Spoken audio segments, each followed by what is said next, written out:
Alors donc, pour continuer sur la question des crapauducs, nous sur Rantilly, nous avons constaté, enfin l'association Renard, soyons totalement transparents, nous a alerté en 2015 sur une mortalité importante de crapauds le long de la route départementale qui sépare le domaine de Rantilly d'une part et en face c'est la zone d'activité.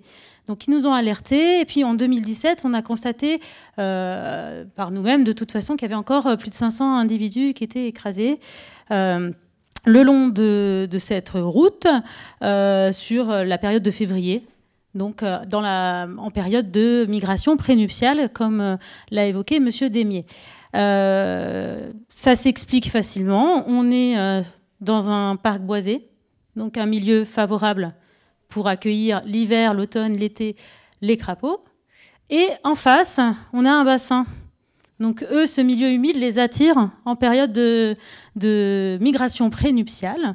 Et donc ils vont traverser la route, ils arrivent à passer, ils longent le mur, parce que forcément, ils se retrouvent face au mur, ils ne peuvent plus avancer, donc ils longent le mur, et dès qu'ils trouvent un passage, hop, ils passent.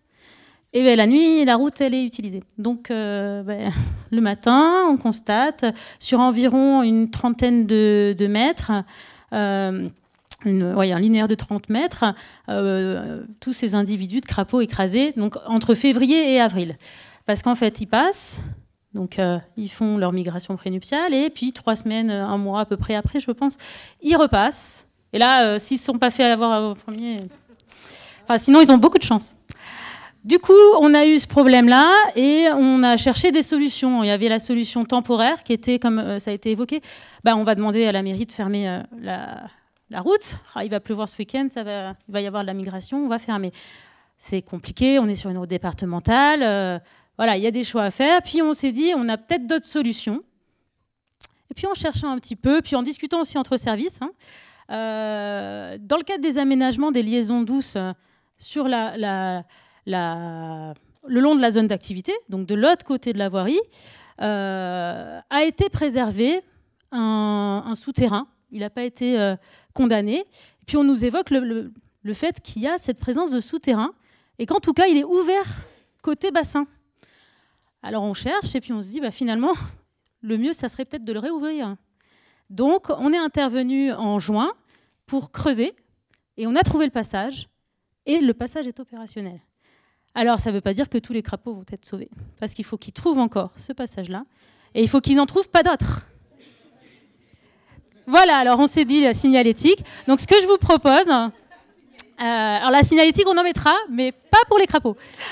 Plutôt pour indiquer aux personnes qui se promènent dans le parc ce que c'est que ce passage-là, cette ancienne canalisation d'eau qui aujourd'hui n'est plus utilisée, ce que c'est, pourquoi on l'a mis, et donc pourquoi aussi on va peut-être créer une marque qui historiquement pouvait exister dans le parc. Donc on va faire les deux choses, c'est-à-dire 2 solutions. La solution, conforter le passage, comme ça s'ils veulent passer, ils peuvent.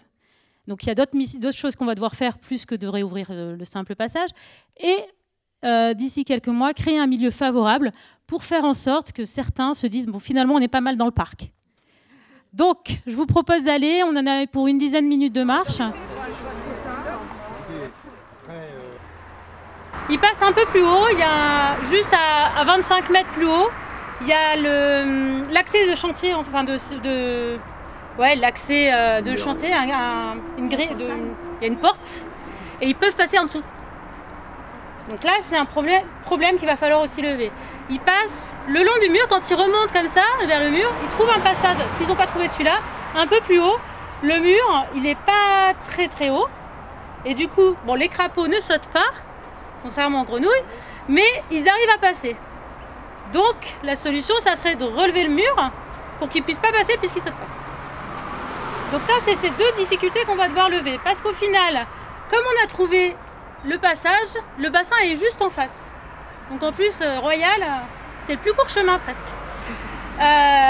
On a fait venir une pelleteuse, et on est venu creuser pour trouver le passage. Le prestataire est venu, on n'était pas encore là, et il pensait que c'était localisé là. Il a trouvé un passage, mais l'idéal était que ce soit au niveau du mur, parce qu'en fait, les crapauds qui arriveraient par exemple de ces boisements, ils longent le mur, ils vont pouvoir trouver tout de suite le passage. Alors que s'il n'est pas contre un obstacle, ils ne vont pas forcément trouver un passage juste un peu en amont. Donc du coup, si vous vous penchez un peu, vous voyez qu'on voit la lumière. C'est aussi important, parce qu'au moins ils savent qu'ils ont une sortie. Et ouais, la nuit ça marche pas, c'est vrai. Mais ils sentent le bassin de l'autre côté. Ce qui est important, c'est la hauteur. La hauteur est juste. Nous, on nous a dit qu'il fallait 1 mètre à peu près. Là, elle fait 80 cm, je crois, à peu près la hauteur. C'est bien. Non, Le passage peut se faire. Bon, Le problème, c'est les grenouilles qui sautent, elles se tapent dans le coffre. bon, on travaille pour les crapauds alors. Hein. Tout est fait, non? Alors, tout n'est pas fait. Il y a le passage. Seulement, pour ceux qui vont arriver là et qui arrivent au mur ici, si bon, ils préfèrent la gauche que la droite, ça c'est un choix, qui montent sur la gauche, et bien, ils vont tomber sur le portail, où il y a cette petite échancrure. Donc il va falloir qu'on travaille pour effacer ce passage-là. C'est pas ce que ça va coûter énormément. Hein. Et après le mur, on va quand même un petit peu le relever pour qu'il passe plus au niveau du mur. Que finalement ils arrivent, ils croient que c'est une barrière et qu'ils redescendent, et qu'ils arrivent ici et qu'ils puissent emprunter ce passage-là. C'est un mur en pierre? Ah oui. Pourquoi ils vont pouvoir monter? Ouais. Oui, mais ça dépend comment on va le retravailler. Il faudra qu'il soit lisse. Et une fois qu'ils sont de l'autre côté, bah, il faut qu'ils reviennent. Ça, c'est le troisième problème, c'est qu'il va falloir qu'ils retrouvent l'entrée. Parce qu'on a vu, ils n'étaient pas toujours très malins, hein, puisqu'ils tournent en rond. Non, mais il faut les accompagner. Et du coup, là, il y a une réflexion à avoir pour que du bassin, ils puissent bien trouver tout de suite cette sortie-là et qu'ils n'aillent pas sur la route, finalement, directement et se fassent écraser au retour. Donc voilà, concrètement, comment on peut, quand on a aussi sous nos pieds des passages qui sont préservés par l'homme, parce qu'en fait, ils auraient pu être... S'il avait été condamné de l'autre côté, on ne pouvait pas l'utiliser. Enfin, en tout cas, ça nécessitait d'autres travaux. Donc, comment, en fait, dans des aménagements de liaison douce, urbains, ou d'autres aménagements, quand il y a des passages, eh ben, c'est bien de travailler avec les services qui s'occupent de préserver les milieux environnants, parce que ça permet de garantir le passage, de résoudre un point de blocage qui nous semblait insoluble finalement, parce que c'est une départementale très utilisée. Enfin, en termes de coût, vous l'avez évoqué, c'est un coût de mettre un muret, de relever, de trouver des solutions temporaires.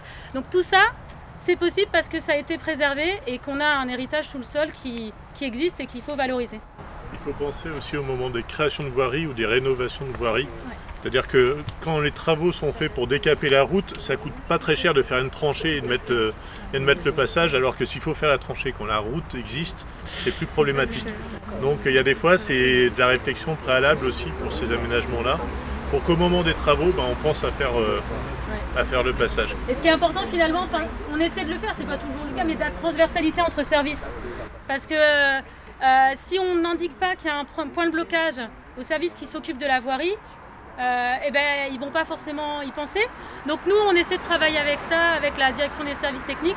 Ça marche pas tous les coups, hein, mais on essaie de le faire pour que, en même temps qu'il y ait des travaux, on puisse résorber ou atténuer des points de blocage, parce que c'est toujours compliqué en termes de charge de défendre le passage de crapauds. On pense souvent au passage de l'homme. Bon là, il passe pas l'homme, mais on pense à créer des liaisons douces piétonnes.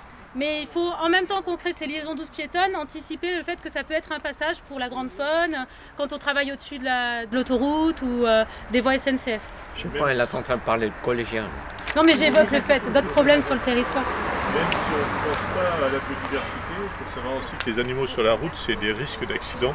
Parce qu'il y a des gens qui cherchent à les éviter, ils sont un peu bêtes, ils ne veulent pas les écraser.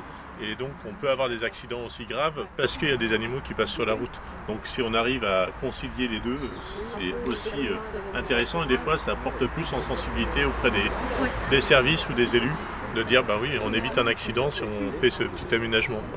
Et du coup, y compris aussi avec les amphibiens, parce qu'il y a des secteurs où il y a tellement d'amphibiens écrasés. Ça glisse.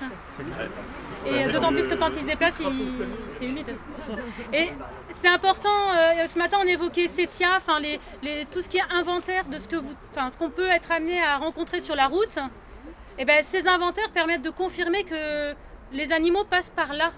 Et donc qu'il faut trouver une solution pour pas qu'ils se fassent écraser. Donc c'est vrai qu'il y a un modérateur, hein, donc si vous n'êtes pas sûr de vous, vous envoyez la photo. Et ça permet vraiment d'alimenter les continuités écologiques, les routes qui sont le chemin qui est utilisé par les animaux. Parce que nous, on utilise nos chemins, mais eux, ils ont aussi leur déplacement privilégié. Donc tout ça, ça a été étudié. On a fait l'acquisition d'un piège photo, donc on pense que ça sera intéressant de le mettre là pour pouvoir référencer le nombre de passages, si on a suffisamment de carte mémoire, hein, de photos. Et puis, donc après, on va faire aussi de la sensibilisation au niveau du public qui est amené à circuler sur ces chemins pour qu'ils comprennent pourquoi il y a ce passage-là.